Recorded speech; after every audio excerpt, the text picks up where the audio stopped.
So now I want to move to N-scale modeling, and the sponsor for that is National Capital Trains.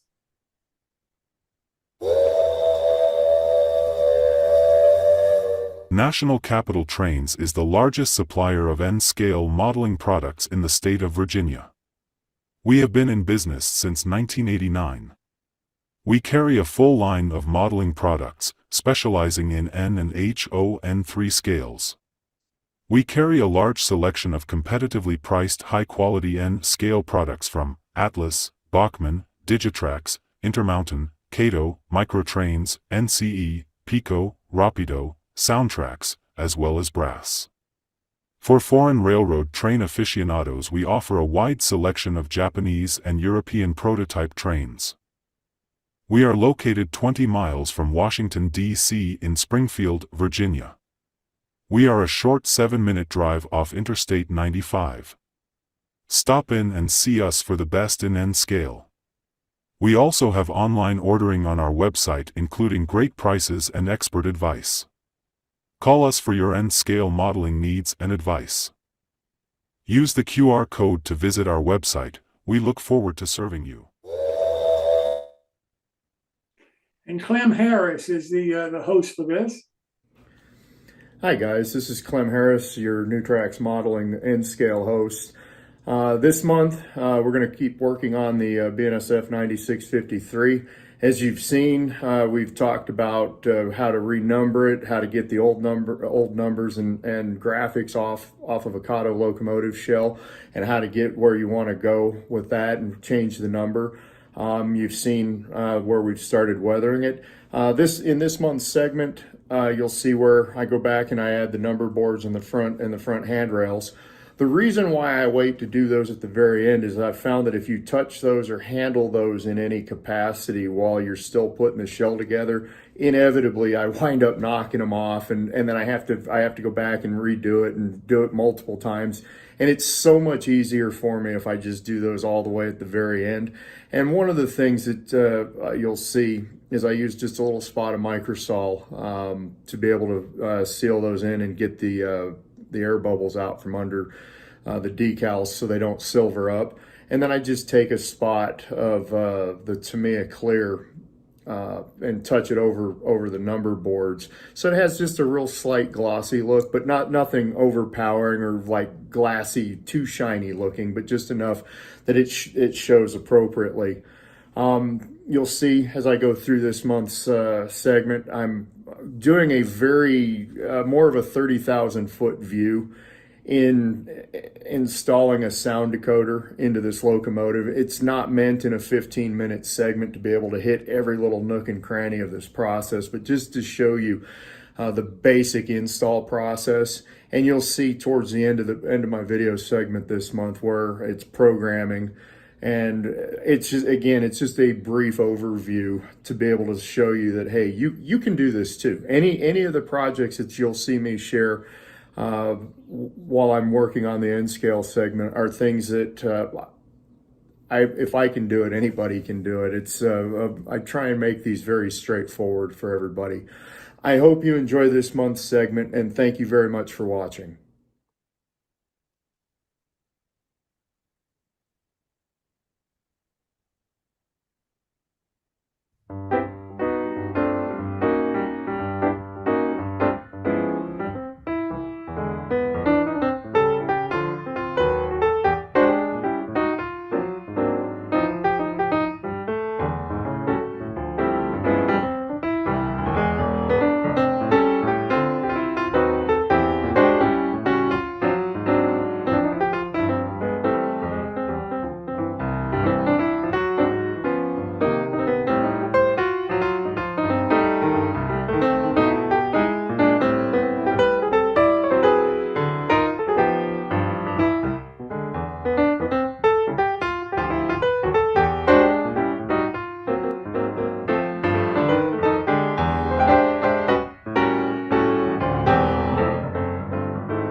as you can see through this, putting this video together, it's not a terribly complex process. At one point in time, Kato had small plastic inserts that went in under the light boards. Those are on some of the newer locomotives, but these older locomotives don't have them. So this little toothpick trick is a nice way to be able to keep contact and not have anything that would short the mechanism out.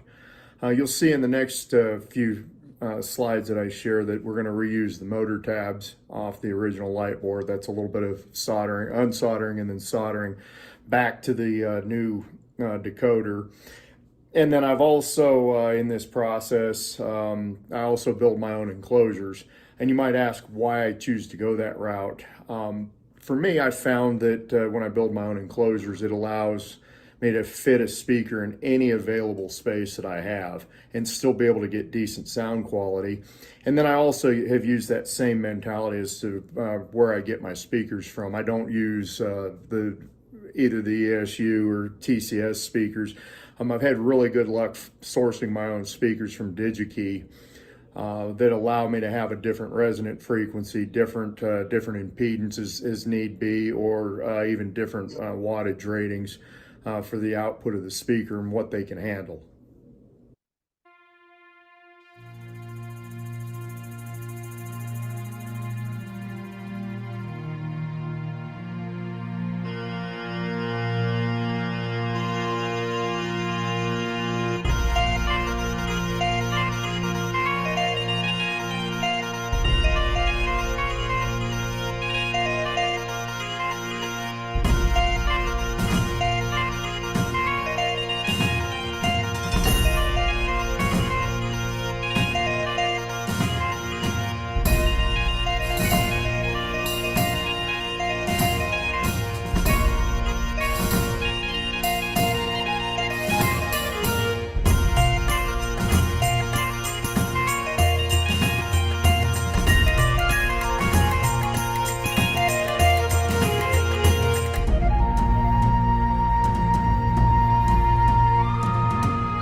So you can see at the end of the video, I've got the 9653 all set up and running, and you see a nice run by of a 39 car coal train.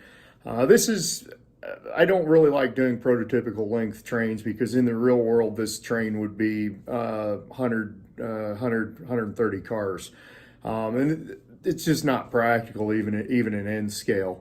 But as you can see, I've got a really good illusion of a longer train, and I have the distributed power that's prevalent on modern equipment, modern trains. I have that on the back of the train. All four of these locomotives not only have sound, but they've been speed matched to be able to play nice together so that you can see a nice smooth roll by of the 9653 leading this coal train. In next month's video, I'll talk about, I'll wrap up the series, and then I'll talk about how I do speed matching. And I try to make this process as simple as possible. Any of the projects that I do is something that anybody else can do. There's nothing special or fancy or unique to what I'm doing, other than I just sit down and take the time and walk through the project. And I found just a few little tips and tricks over the past few years that work really well for me speed matching. I hope you enjoy this video, and like I said, next month will be about getting locomotive speed match, so you too can have a nice smooth train, and even if you want to run distributed power on your layout. Thank you for watching. Thank you so much, Clem. We really do appreciate it, and hope you have a safe trip on the rail train that you're running tonight.